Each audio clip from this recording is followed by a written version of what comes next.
Então elas estavam olhando para frente.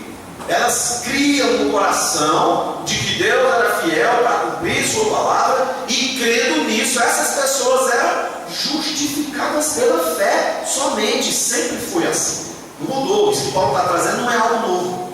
A justificação pela fé é desde o Antigo Testamento, sempre foi assim. A salvação sempre foi através de Cristo, e sempre foi através da fé somente. Os 10 mandamentos não eram para salvar, muito pelo contrário, se tem alguma finalidade é para condenar. Então essa ideia estava na mente do povo judeu. Inclusive quando o Evangelho, o próprio Senhor Jesus faz menção de Abraão em João capítulo 8, ele vai dizer que Abraão viu o meu dia e se alegrou. Abraão viveu muitos anos antes de Jesus, ele é patriarca, está lá no início, e Jesus está dizendo, ele viu o meu dia e ele se alegrou. E aí, como foi que Abraão viu o dia de Jesus? Será que Deus revelou para ele? Não, ele creu que Deus haveria de enviar Jesus, e ele sabia que um dia Jesus viria, e ele creu nisso.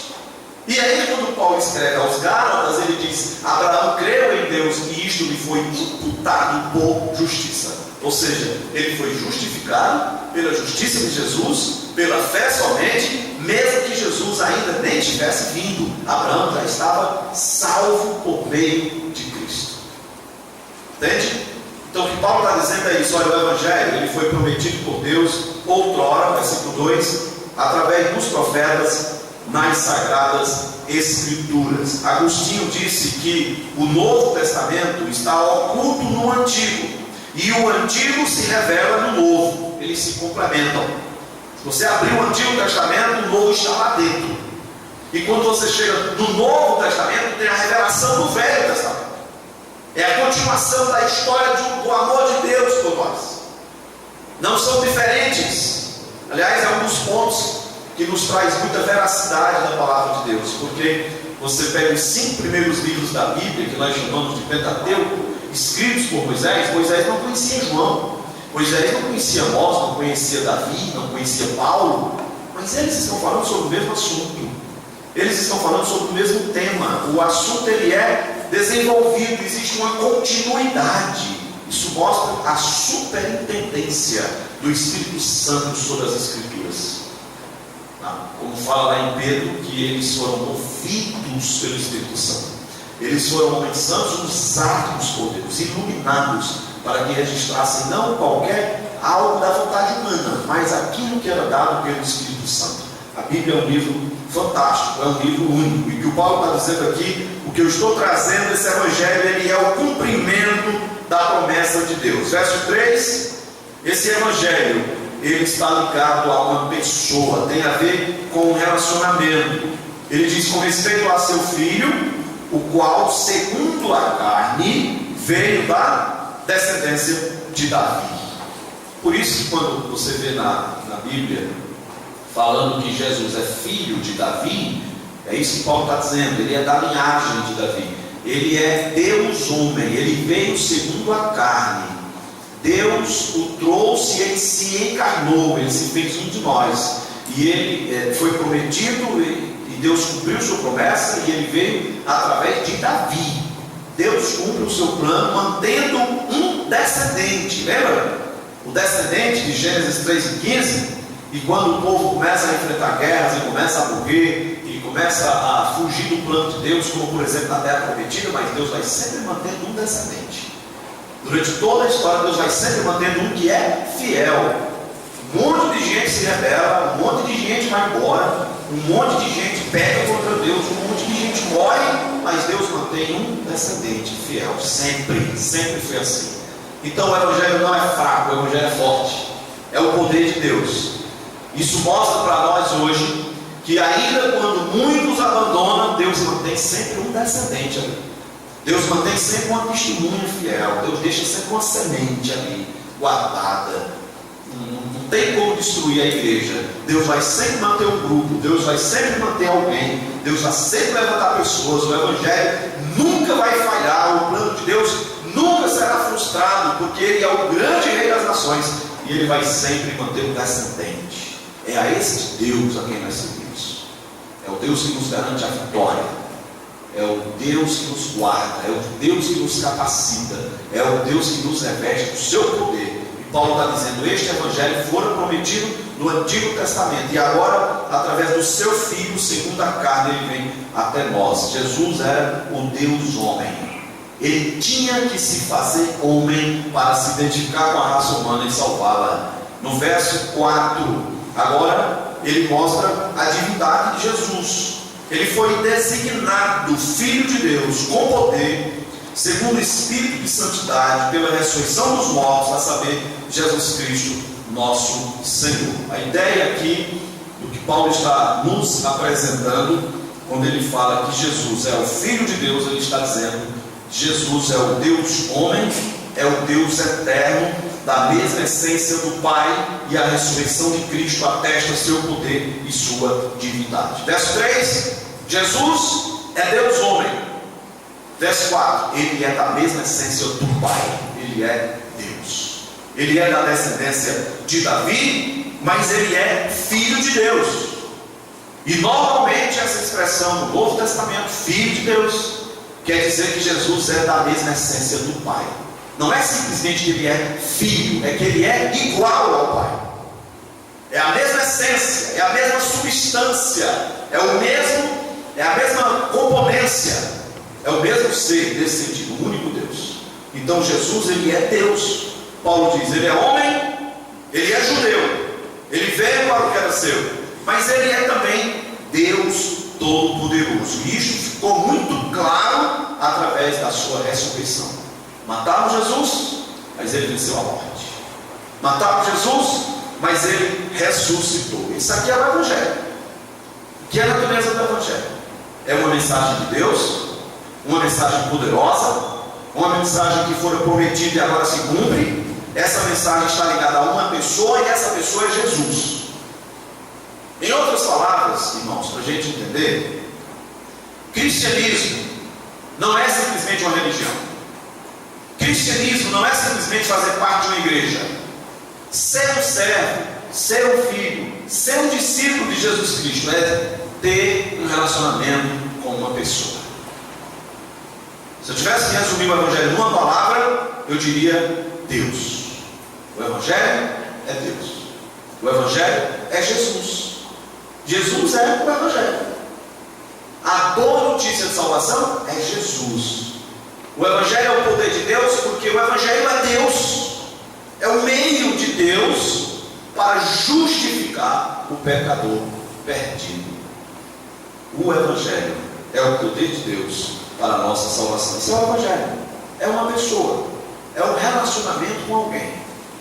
Então isso vai desbancar a ideia de religiosidade que nós herdamos do catolicismo quando a gente conhece a verdade. Então, ser um discípulo, ser um crente, é muito mais do que vir à igreja.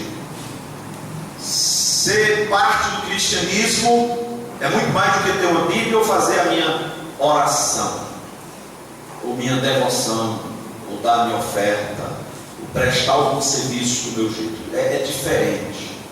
É um relacionamento com uma pessoa. Para você saber se é cristão ou não, você só precisa saber se você tem um relacionamento com Cristo. Você tem um relacionamento com Ele, você anda com Ele, você se submete a Ele, você é guiado pelas verdades dEle, você o ama, Ele é o Senhor mesmo de sua vida, é a Ele a quem você se dirige em todos os momentos de dificuldades, é a Ele a quem você serve, Ele é o amado de sua alma, Ele é o Salvador de sua alma.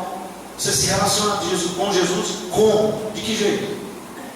Você serve a Ele, você ora a Ele, você ama a Ele. Quem é Jesus para você? Então, se isso é verdade, isso é o cristianismo, é um relacionamento com uma pessoa. Número 2, nós vamos ver a partir do verso 5 agora, a proposta do Evangelho. Verso 5, Paulo diz: por intermédio de quem, falando de Cristo, viemos a receber graça e apostolado por amor do seu nome, para a obediência por fé entre todos os gentios.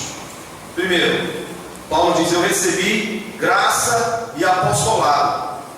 Eu recebi salvação e um ministério. Eu recebi a redenção e uma missão. E por que eu recebi? Por amor do seu nome. O que Deus faz por nós é porque Ele ama acima de tudo o seu nome. Mais do que ama a mim e a você, Deus ama o seu próprio nome, acima de tudo. Deus ama mais a Ele do que qualquer outra coisa, porque nós vimos hoje pela manhã na sala da escola bíblica, amor está ligado a valor. Quem deve receber todo o amor é aquele que tem mais valor, e é Deus, o ser de maior valor para todo o universo, e deve ser assim também para a nossa vida. Proposta do Evangelho: a verdadeira fé resulta em obediência e submissão. Veja a última frase do verso 5, ele diz: isso tudo é para obediência ou fé. O que é que o Evangelho propõe? Ele propõe uma vida de fé que leva à obediência e à submissão. A gente não inverte essa ordem como alguns pensam que Tiago fez, a ideia de fé e obras. Não, obediência por fé. Você tem fé em Cristo, por isso você obedece a Cristo. Você não obedece a Cristo para ganhar o favor de Cristo. Você obedece a Cristo porque você já tem o favor de Cristo. Entende? Você não faz nada para ganhar a salvação. Você faz alguma coisa porque já tem a salvação. É fé, e a consequência da fé, obras. Ok? Por isso que Tiago diz: a fé sem obras é morta. Porque existe um outro tipo de fé, aquela que se resume a uma mera profissão, a uma mera confissão. Alguém diz: eu tenho fé. E dificilmente você vai encontrar alguém, a não ser um maluco, um psicopata que seja ateu, que vai dizer que não tem fé. Mas dificilmente você encontra alguém que diz: eu não tenho fé. A pessoa diz: eu tenho fé. E normalmente ela diz: eu tenho fé em Deus. Então essa é uma fé comum, é uma fé geral, é uma fé normal. Mas não é a fé que leva a uma vida diferente. Então quando o Tiago diz: mostra-me tua fé sem as obras, e eu pelas minhas obras te mostrarei minha fé, é porque existe fé com obras e fé sem obras. O diabo tem fé? Sim ou não? Sim. O diabo tem fé. Ele tem obras? Hã? Eu não estou entendendo mais nada. Ele tem obras malignas. Ele não tem obras de justiça. Obra da fé ele não tem. Ele tem obra da maldade. Então todo mundo tem obra. Todo mundo tem fé. Todo mundo tem obra. Todo mundo vai para a eternidade. Concorda comigo? Todo mundo tem fé? Tem. Até o ateu. Todo mundo tem obras? Tem. Boa ou ruim, mas tem. Todo mundo vai para a eternidade. Do céu para o inferno. Vai. Então o diabo tem fé. Mas o que o Tiago diz é que existe um contraste: fé com obras, fé sem obras. Fé com obras é essa fé aqui. É a fé da graça. É a fé salvífica. É a fé presente de Deus. É a fé que Jesus nos deu. Ele nos deu a fé. Ele nos deu a iluminação do Espírito Santo. Ele nos deu a capacidade de crer. Foi tudo dado pelo Senhor Jesus. Então, esta fé naturalmente leva a viver o pessoal da China. Não tem como não adorar. Não tem como não servir. Não tem como não ser fiel. Não tem como não ter temor de Deus. Inclusive, quando João escreve a primeira carta, lá adiante, ele vai dizer que se você decidir viver a partir de agora pecando, você não vai conseguir. Porque o Filho de Deus não consegue viver pecando. O Filho de Deus peca, mas ele não vive pecando. É diferente. O Filho de Deus não é perfeito ainda, mas ele não vive pecando. Porque o que permanece nele é a divina semente, ou seja, o Evangelho. Depois que o Evangelho entra, acabou. Ou você vai, ou você se acaba. O Evangelho está no seu coração. Ok? Você recebeu o Evangelho. Você não tem outra opção. Ou você cresce, como vamos ver no próximo ponto, ou você avança no seu relacionamento com Cristo. Ou você investe nisso, ou você vai se tornar igual àquele pessoal lá da igreja de Filadélfia. Jesus sente náuseas. Nem é quente, nem é frio, é morno. Se fosse frio, teria uma utilidade. Se fosse quente, também teria uma utilidade. Mas se fosse morno, não tem utilidade. Então, ou você é um crente de verdade, se compromete e vive a palavra, pagando o preço de seguir a Jesus. Lembra? Cristianismo é relacionamento com uma pessoa. Ou você vai, ou você não vai. Vai ser a pessoa mais infeliz do mundo. Sabia disso? Um crente que não cresce é a pessoa mais infeliz do mundo. Sabe por quê? O crente que cresce, ele é feliz, porque ele está cultivando o amor de Deus no seu coração e ele se contenta com a obediência por fé. Então nós que estamos aqui, eu suponho que nós estamos felizes. O que não quer dizer que os que não estão estejam felizes, não é isso. Não é essa a redução. Mas nós estamos felizes em servir ao Senhor. Nós estamos felizes com Jesus, nosso Senhor. E nós temos prazer em cantar e em servir. É ou não é verdade? Hã? É verdade, senão nós estaríamos fingindo. Seríamos falsos. Eu não precisava estar aqui, eu estou. Eu não tenho nenhuma alegria de estar aqui, eu estou. Por que isso? Então eu parto do princípio de que todo mundo que está aqui é feliz com Jesus, nosso Senhor. Agora, quando eu disse que a pessoa que é crente, fala que é crente mesmo, de verdade, que tem o Evangelho, mas não cresceu, não desenvolveu contentamento nesse relacionamento com Cristo, ele é a pessoa mais infeliz do mundo, porque ele nem é feliz aqui e nem é feliz aqui. Ele vai viver um tormento, porque a semente, João já disse isso, está lá, o que permanece é a divina semente no coração. Então ele não é feliz com o Evangelho. Então deixa eu voltar lá para a minha vidinha do mundo, antes de saber dessa história de crente, de Jesus, de Evangelho, porque lá eu era feliz e não sabia. Eu podia ir para a festa, eu podia fazer isso, eu podia fazer aquilo, e eu me divertia. E eu dormia e não tinha problema de consciência. Deixa eu voltar, agora não vou voltar mais. O barco já saiu. Se voltar, morre. Entende? Não tem como voltar mais. Porque a mensagem da semente está lá no coração, vai viver atormentado. Ou você faz a vontade de Deus para ter paz, alegria e felicidade e dormir bem, ou você não vai ter a paz e o sono da noite no seu travesseiro. Ou você é santo, ou você é infeliz. Ou você serve a Cristo com alegria, de forma jubilosa e voluntária, ou você é a pessoa mais infeliz, apática e morna no mundo. Será que nós temos pessoas assim nas nossas igrejas, que não têm conseguido avançar e não podem mais voltar e estão desesperadas? Se temos, se nós estamos nessa situação, vamos voltar para Cristo. É a única opção que temos. Volte-se para o Senhor. Se arrependa dos seus pecados. Ele é misericordioso. E Ele quer mostrar para você que o Evangelho é o melhor caminho. É a melhor proposta. A verdadeira felicidade é seguir a Cristo. E vai chegar um dia em que você verá a recompensa. Em que você verá que de fato esse é o melhor caminho. Que o mundo não satisfaz. Não satisfaz. As coisas não preenchem o vazio do coração. Só Cristo. Não adianta, não busque, não tem. Quando Pedro está pregando, Atos capítulo 4, versos 11 e 12, ele diz: não há salvação em nenhum outro. Não há evangelho em nenhum outro. Não há vida em nenhum outro. Porque abaixo dos céus não existe nenhum outro nome dado entre os homens pelo qual importa que sejamos salvos. É só Jesus. Só Jesus. Ou você abraça Jesus, ou você vai desfrutar de noites frias, de momentos de angústia, de momentos de desespero, de medo, de insegurança, sem saber para onde vai sua alma, porque você não se apegou. Você recebeu, mas não se apegou às verdades do Evangelho.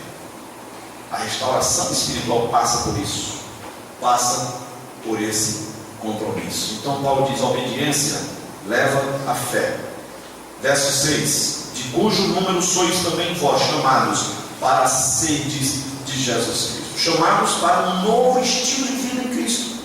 Paulo diz: vocês fazem parte desse número, e vocês foram chamados para sedes de Jesus. Você é propriedade de Jesus. Entende? O relacionamento com Cristo torna você uma pessoa de Jesus, servo de Jesus, é posse de Jesus, é propriedade de Jesus. E sabe o que a Bíblia diz? O maligno não lhe toca. Você é de Deus, e quem é de Deus é diferente, e quem é de Deus recebe um cuidado diferente, quem é de Deus tem uma misericórdia diferente, quem é de Deus tem um destino diferente. Então você recebeu o Evangelho, você é de Jesus, você pertence a Jesus.